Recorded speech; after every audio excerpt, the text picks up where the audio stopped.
Desde ya les digo muy buenas tardes y por favor comenzá manejando la charla vos, David, que has estado en estas clases estos días y vamos a tratar de sacar conclusiones. Bueno, correcto. ¿Cómo estás, Ezequiel? Buenas tardes. Buenas tardes, amigos. Bueno, buenas tardes, María José. Hola, ¿qué tal? María Jo, le dicen ya porque es tan dada, ¿no? No podía ser de otro modo, ¿no? Porque una socióloga, además es muy joven. Pero me gustaría, como tenemos muy pocos minutos, me gustaría para comenzar que le llevemos a toda esta audiencia, porque ayer yo hice un comentario, luego de la primera de las charlas que usted ofreció a la mañana, con respecto a los vidiotas. Como decía usted, una palabra que no existe, pero los escritores pueden darse ese lujo de inventar palabras, ¿no? Que nos hable un poquito sobre esto y sobre la actitud que está teniendo el ser humano a informarse a través del video, por ejemplo. Bueno, lo que ayer presentaba son los resultados hasta este momento de una investigación que estamos haciendo y que es una reflexión no sobre lo que pasa en Argentina, sino a escala mundial. El hecho de tener televisión, el hecho de que la gente vea de 2 a 3 horas por día en general de televisión, lo que significa entre 800 a 1000 horas por año, lo que significa que cuando cumpla 65 años habrá pasado 9 años consecutivos viendo televisión, esto tiene sus efectos. Entonces va produciendo una teleadicción. Entre nosotros en la Argentina comienza ahora la preocupación por los drogadictos y la drogadicción. Pero muy poca gente llama la atención del problema del teleadicto y es una cuestión que es digna de ser considerada. Al teleadicto es al que decimos el que cae en esta teleadicción se transforma en un vidiota. Es una especie de idiotismo que va adquiriendo de tanto y tanto mirar televisión. Porque aun cuando uno estuviese horas y horas viendo programas educativos, eso no quita de que la persona, esa pasividad tiene efectos sobre la personalidad. Pero si nosotros tenemos en cuenta los contenidos de los programas, sabemos que esto tiene efectos psicológicos, efectos ideológicos, efectos culturales. Sí, además a mí me interesaría que nos cuente este experimento que se hizo, que fue muy interesante, que además nos llamó la atención a muchos. Creo que en Estados Unidos fue con una familia o con 2 familias, que terminó muy mal. Que terminó muy mal la familia, ¿no? No, la familia terminó muy bien, porque llegaron a la autenticidad. No, claro, es cierto. Sí, en el fondo es así. Muy bien en ese sentido, de que se tomaron algunas familias que veían mucho televisión y ver qué pasaba después de dejar de ver televisión durante un mes. El caso que tú mencionas es el caso de una familia, de la pareja, mejor dicho, tenían un solo hijo, que veían todos los días unas 5 horas de televisión y los sábados y domingos unas 8 horas de televisión. Entonces no tenían tiempo para dialogar, porque todos sabemos que la televisión es el mayor medio de comunicación social y el mayor medio de incomunicación familiar. Y entonces habían logrado hacer vidas paralelas y cuando ellos habían aceptado el experimento, al 4º o 5º día que no veían televisión, después de haber estado hablando 4 o 5 días, se dieron cuenta que no tenían ningún sentido vivir juntos. Como consecuencia de ello, terminó en la mutua decisión de separarse. ¿En cuántas familias debe ocurrir actualmente esto? Y tal vez no solamente porque el medio ese de separación sea el televisor, ¿no? Sino tantos otros motivos que no asumimos y que de pronto pueden estar motivando que nosotros estemos haciendo vidas paralelas, ¿no? Lo que pasa es que en nuestra sociedad argentina hay una dosis demasiado elevada de inautenticidad, de falsedad, de hipocresía, de mantener formas externas. El tono del debate, el problema del divorcio, por ejemplo, en Argentina, que es uno de los pocos países en el mundo que no tiene divorcio, realmente me parece de ese nivel. Yo estoy de acuerdo que la persona que por una opción religiosa o lo que fuese decide no divorciarse, me parece muy bien, pero eso de querer imponerlo al resto, o como ha dicho alguien, que detrás del divorcio viene el lesbianismo, viene la homosexualidad y el SIDA, realmente es una cosa verdaderamente idiota. Eso es faltar el respeto a la gente. Pero yo respeto al que no quiere el divorcio, pero también respeto al que pueda tener otra opción, pero el debate se ha hecho de una manera que muestra toda esa hipocresía que hay en la sociedad. Trabajan de una manera integrada que realmente, llama la atención. Además, María José es aparentemente muy joven, no sé si será el aspecto nomás, pero es muy joven. Pero evidentemente tiene una experiencia muy grande y un conocimiento muy grande del tema. Contanos, María José, en esta actividad que vos desarrollás, ¿es difícil o es habitual encontrarse con ciertas posiciones que un poco pueden trabar el trabajo de ustedes como sociólogos, que pueden trabarlo o que pueden tal vez no trabarlo, sino crearle algún tipo de dificultad? Bueno, las dificultades en el trabajo son de muy diversa naturaleza. Algunas veces tienen que ver con fallos que tenemos las personas que lo llevamos adelante porque no sabemos encajar bien. Otras veces es gente que quizá espera una cosa de nosotros y sin conocer lo que efectivamente nosotros hacemos. Y la mayoría de las veces es porque hay gente que no comparte nuestra manera de trabajar, entonces directamente no nos llama. Ese es el único obstáculo. No, el problema está que nosotros no planteamos solamente una cuestión científica y metodológica, sino también planteamos una opción de vida. Es la diferencia de otras formulaciones y de otras presentaciones. Para nosotros no solo se trata de un conocer por conocer, sino aquello que se conoce queremos que se aplique a la vida de cada uno. Lo conversamos contigo hace un momento cuando veníamos, algunas preocupaciones tuyas de aplicar cosas que viste en estos días a cuestiones concretas. Ese es el sentido, yo veo que eso es comprender lo que nosotros queremos hacer, porque tener conocimientos que luego no sirvan para nada no va. Pero nosotros no solo queremos que los conocimientos sean aplicados, sino hay determinadas formulaciones, en este curso no hemos llegado a ese nivel, hay determinadas formulaciones que implica que también cambie un poco mi vida, y a veces hay gente que se resiste a cambiar, prefiere estar instalada en su manera de ser anterior. Probablemente, estoy casi seguro que hay mucha gente que nos está escuchando que tiene un nivel intelectual importante, que tiene tal vez un nivel cultural también importante, y que de pronto haya escuchado hablar sobre esta actividad de ustedes, sobre la actividad del sociólogo, pero probablemente también haya mucha gente que no tenga ni idea de qué se trata. En definitiva, ¿cuál es el ámbito que ustedes encaran? ¿Cuál es la actividad concreta que realiza un sociólogo? Bueno, primero te diré que no solo nosotros dos, sino todo nuestro equipo es un grupo heterodoxo. Aunque la heterodoxia de hoy es la ortodoxia de mañana, eso ya lo sabemos, y si nosotros dentro de 20 años quedamos lo mismo, ya estaremos atrasados. Nosotros en concreto nos ocupamos de 3 campos en particular, el equipo nuestro, todo lo que hace a la educación popular y a la educación en general, porque en este caso, en este momento estamos asesorando a una universidad en una experiencia totalmente original, que es la Universidad del Comahue en Viedma, una cuestión que no se había hecho en la Argentina. También trabajamos en el campo del bienestar social. Precisamente María José está elaborando un modelo de bienestar social para los municipios de Argentina que se va a presentar en la Municipalidad de Buenos Aires para todos los municipios de todo el país a fines de junio. Y ahí en el campo del bienestar social trabajamos desarrollo comunitario, todas las cuestiones que hace a los problemas sociales y a los servicios sociales. Y después un tercer campo en donde estamos concentrando fuertemente en nuestra acción es el campo de la política cultural. Esos son los 3 campos.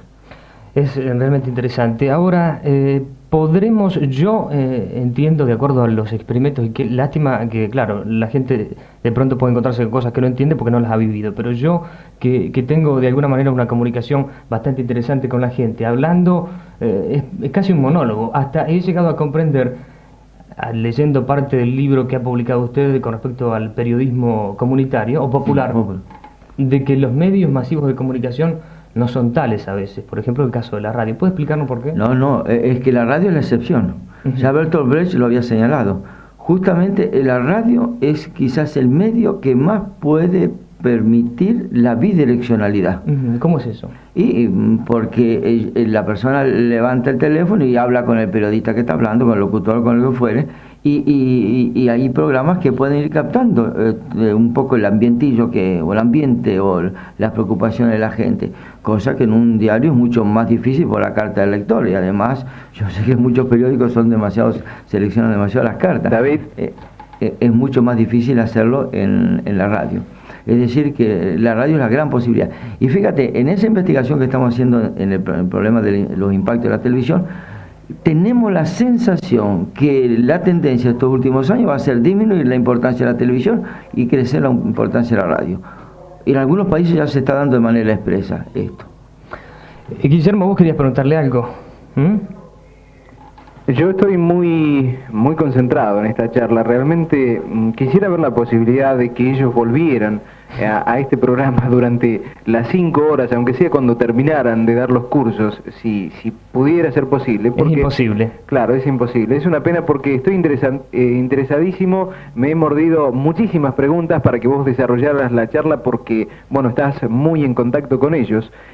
Vos fíjate que el trabajo que hacen ustedes tiene mucho que ver con lo que estamos de alguna manera intentando hacer a través de este programa que se llama Así Somos, donde con lo poco que podemos saber a nuestro nivel, al nivel profesional, al nivel humano, simplemente tratamos de ir profundizando y ahondando para llegar a crecer, para sacar conclusiones con la gente, nosotros de este lado, con las informaciones, con lo que ocurre en el mundo, todos los elementos que pueden hacer de alguna manera que cuestionarnos cosas como para poder crecer. Y justamente cuando estaban hablando de la parte de la radio, un poco la intención nuestra, creo, a través de este tiempo que hemos comenzado a trabajar con la nueva programación, David, apunta un poco a eso, a la participación de la gente. Y hoy estamos hablando con Cacho de un programa que tengo muchas ganas de hacer en verano, que tal vez vos no hayas escuchado, que se llamaría supuestamente Sueño de una noche de verano, donde habría nada más que textos y teléfonos abiertos para que la gente cuente ese sueño de una noche de verano, cada noche que cada persona diga qué es lo que va sintiendo. Bueno, ¿querés alguna reflexión de Claro. María José o de Ezequiel? Quien quiera. De María José. ¿Cómo no? A mí lo del sueño de una noche de verano me gusta mucho, sobre todo porque las noches de verano son donde se dan los sueños más felices. Me parece muy interesante, además creo que hay toda una línea de programas de radio, por lo que yo conozco, sobre todo de radios de habla hispana, donde se están creando toda una serie de programas que se realizan fundamentalmente de noche, lo cual no es casualidad, donde precisamente se trata de incorporar todavía más y dentro de otro clima al oyente. Y he dicho que se hacen por la noche y no es casualidad, porque creo que la noche predispone para hacer comentarios y compartir vivencias mucho más íntimas que le hacen a la radio ser un medio mucho más cálido que a lo mejor las llamadas que se pueden hacer sobre si a mí, qué me ha parecido la entrevista a una persona, una determinada opinión. Así que además la noche por otra parte da la posibilidad de hacer programas mucho más largos que la gente está en condiciones de escuchar durante varias horas seguidas. Me parece que es una tendencia que últimamente se está imponiendo bastante en distintas radios y creo que tiene resultados muy positivos. Así es, y creo que elegir la noche tiene mucho que ver con lo que genera ese horario, ¿no? Creo que en todo se genera una apertura interior. Creo que de noche, de alguna manera, todos nos vamos abriendo más espontáneamente, estamos un poco más desprotegidos. O sin barreras, digámoslo, de una forma más concreta. Sí, además estamos menos agresivos, somos mucho más abiertos a posiciones de vista, a puntos de ver las cosas diferentes, no tanto como durante el día. Durante el día uno está más estresado, por decirlo de alguna manera. Claro. María José, yo te preguntaría a ti, a Ezequiel, yo tengo una estadística que no sé si será veraz, que ustedes manejarán con mucho más fundamento que yo, que habla que en verano suele suceder en la capital, en Buenos Aires, que chicos llegan a ver hasta 12 horas de televisión por día. Sí, mira, en Buenos Aires y en otros lugares, esto es verdaderamente alarmante, porque crea una psicología totalmente pasiva, es una actitud prelógica, casi como un sonámbulo que están los chicos frente a la televisión. En nuestro estudio nos ha revelado que esos chicos, en general, no solo para Argentina, para otros países, disminuyen de una manera notabilísima su capacidad de comunicación, disminuye el uso de la cantidad de palabras que utilizan. Por ejemplo, en Estados Unidos hay miles y miles de adolescentes y jóvenes que utilizan todo su vocabulario, son unas 300 palabras. De esas 300 palabras, hay unas 20 palabras que ningún científico utilizaba en el siglo XIX. Por ejemplo, cuásar, láser o cuestiones que son de ciencia y que ven en algunas películas. Lo que muestra, aún cuando utilicen palabras que parecen ser científicas sin ningún sentido muy serio, empobrece muchísimo. Además, Ezequiel, creo que es oportuno que destaquemos otra cosa que le escuché ayer y que me gustaría que explicara, que produce un desequilibrio en el funcionamiento cerebral, ¿puede ser? No, es que esta es una cuestión mucho más compleja y exigiría muchos matices explicarla de una manera total, pero lo digo de una manera simplificada. Nuestro cerebro parece que está especializado. El derecho, en la parte derecha, el hemisferio derecho en lo espacial y el izquierdo en lo lógico-verbal. Las nuevas generaciones comparativamente tendrían un mayor desarrollo del hemisferio derecho y una cierta atrofia del hemisferio izquierdo, es decir, de la capacidad lógica, verbal. Esto tiene que ver también con otro hecho generalizado a escala mundial, que la gente, las nuevas generaciones, en el caso de Argentina, los nacidos después de los años 60, tienen un modo de percepción diferente, con grandes implicaciones en la pedagogía.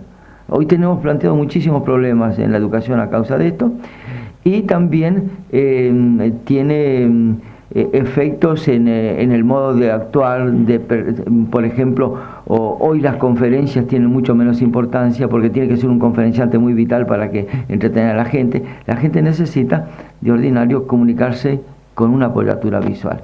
Y después, otra cosa importante que habría que destacar es cómo disminuye la lectura de libros a causa de eso. Y ayer alguien le planteaba, por ejemplo, cómo influían o qué hacer, por ejemplo, con los programas educativos de televisión, ¿no? Y usted hizo una explicación con respecto a que de pronto, según a quien esté dirigido, la violencia no necesariamente genera violencia y que la educación no necesariamente educa, ¿no? Claro, un programa educativo o un programa de violencia, que es lo que hemos estudiado, educa o produce violencia según sea el grupo de referencia o el grupo de pertenencia de aquellos que lo reciben. Un mismo programa puede ser útil y puede ser indiferente para otro. Yo pertenezco a un grupo que no tiene ningún tipo de inquietud. El grupo que me da mis pautas de actuación dice, no, la educación no sirve para nada, o esto no sirve para nada, entonces pueden dar el mejor programa del mundo y yo paso indiferente.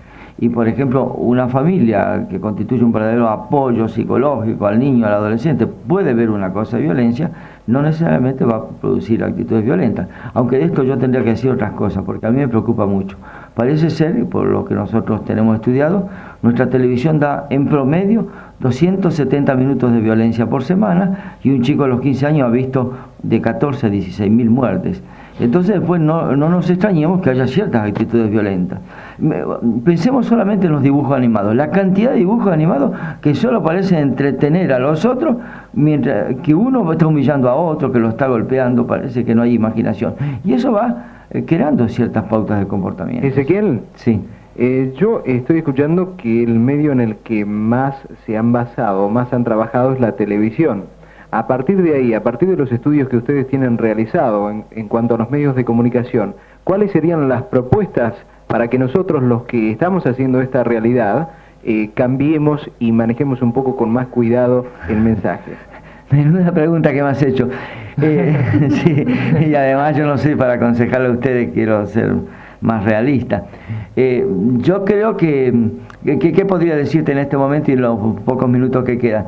A mí me parece formidable este programa que tienen programado realizar de Sueños de una Noche de Verano, por todo lo que dijeron tú y María José, pero me parece bien también, por lo poquito que he captado de tu intervención de Así Somos, me parece bien que ustedes vayan proporcionando información de cosas que están más allá de Azul al pueblo, pero que el pueblo vaya expresando sus cosas también, cuáles son sus problemas. Esto es fundamental. Yo te agregaría una cuestión que me parece básico y que ustedes lo pueden hacer. Así somos. Qué cosa interesante el título.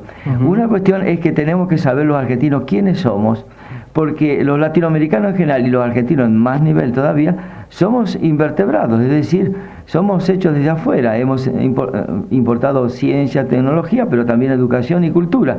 Y entonces hay gente que dice que tenemos que rescatar el ser argentino. Eso es falso, porque nunca existió un ser argentino, tenemos que configurarlo. Hay una cuestión interesante a propósito de una charla que hemos mantenido con otra gente fuera de la radio. Es que, por ejemplo, cuando hablamos de nuestros problemas como comunidad, de los argentinos, de nuestros problemas económicos, de nuestros problemas de integración, políticos, etcétera, etcétera, y lo comparamos, por ejemplo, con un pueblo como el japonés, a mí me han manifestado, claro, lo que ocurre es que Japón es un pueblo integrado por japoneses, en cambio Argentina es un pueblo integrado por, en fin. No, esa es una de las dificultades. Argentina tiene algunas dificultades adicionales al resto de América Latina. Una es la que acabas de señalar. Nosotros somos una mezcla de raza impresionante. Yo mismo soy una mezcla de suizo-alemán y de italiano, nacido en Argentina. Entonces ya y nacido en La Pampa, ¿ves? Y además dando vueltas por el mundo. Y ya esto es una mezcla. Y eso es un hecho corriente. Después tenemos que buena parte de los argentinos no se han sentido latinoamericanos. Después de Malvinas creo que hay una mayor sensibilidad en este sentido. Y la otra cuestión es que los argentinos tenemos que asumir un gran crimen que se hizo en la Argentina, que es el genocidio de los indígenas. La conquista del desierto fue un crimen contra los indígenas.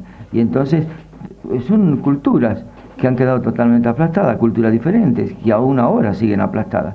Y tenemos que asumir lo que hay de esa tradición.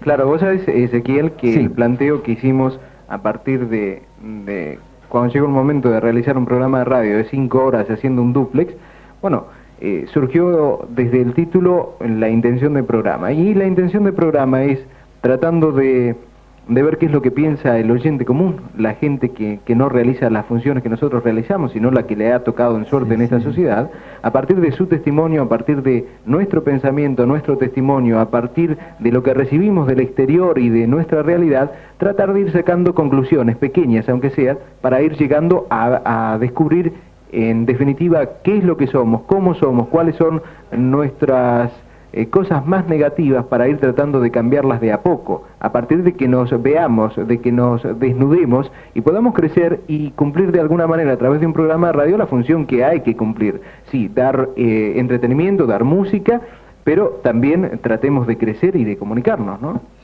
Así es.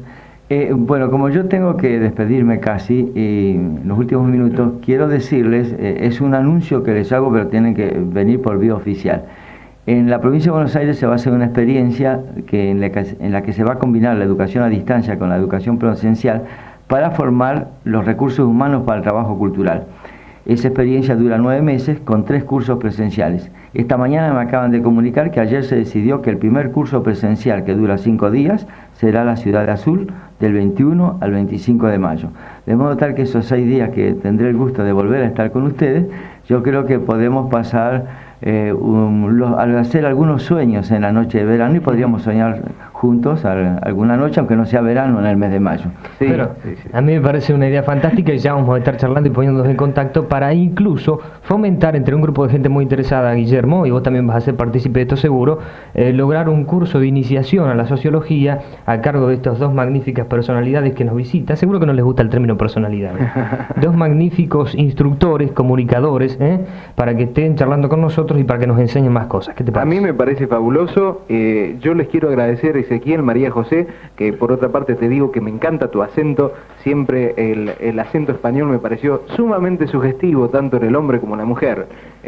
Sensual, muy sensual la forma de hablar que tienen ustedes, lo que hace que uno les pueda prestar mucho más atención, porque cautivan a través de su forma de decir. Y esto es algo que no tiene nada que ver, pero tenía ganas de decirlo. Y yo les agradezco mucho el haber participado, y quisiera que estén en el lugar que estén, se acuerden un poquito de nosotros, y cuando tengan ganas de difundir algún trabajo o algo, lo envíen, ya sea una cassette, ya sea un trabajo escrito, como ustedes lo quieran, pero por favor envíennos, porque a nosotros nos va a servir mucho. Yo te prometo que te lo voy a enviar, por todo lo que me has dicho. Cuando lo veas en vivo y en directo verás, es una gitana andaluza, pero que más o menos civilizada. Bien. Gracias, Ezequiel, nos vamos y hasta cualquier momento. No, hasta prontito. muchas gracias a ustedes por esta posibilidad de comunicación, y espero que en mayo nos volvamos a encontrar y con más tiempo. Muy Gracias a todos. Bueno, chau, Guillermo, ni un minuto más, hasta pronto. Chao, chao, hasta pronto. Es la hora 15:09. Estamos en la tarde de Así Somos, una tarde muy agradable, por lo menos para quien les habla.